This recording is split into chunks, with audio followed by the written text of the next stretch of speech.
So in this next example, let's say that the first card I drew out was not an ace. Maybe it's a 7. Doesn't matter, just as long as it's not an ace.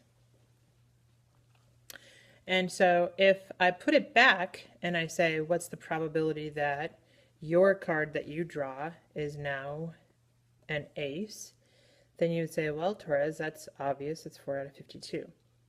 But if I don't put it back, then your probability of getting an ace is now 4 out of 51 because there's one less card in the deck. So again, notice that the probability has changed. It's not the same as it was before because in the second scenario, your answer is dependent upon my card. So now before we talk about the two-way tables, which you've actually already been doing without really knowing what you were doing, I want to talk about Bayes' rule. And it's very popular. It's in many textbooks. You'd find it online if you started looking at conditional probability. So notice I'm in fact taking a conditional probability statement. And so now here's the cool feature is if you notice on top, it has the switch of the order for the condition.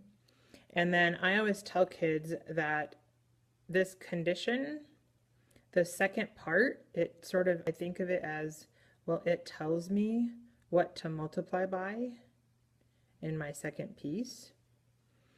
And I never memorize Bayes' rule other than I'm going to show you like how this is generated, and it comes directly from your formula sheet, so you can see it there.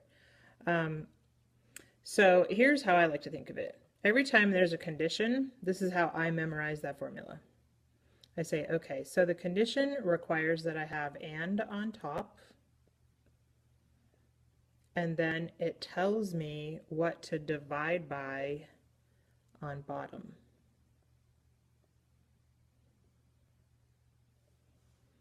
And if you think about, or you go back and you look at your formula sheet, we haven't talked too much about this in terms of the AND statement, but of course this numerator is one way that I can generate an AND statement.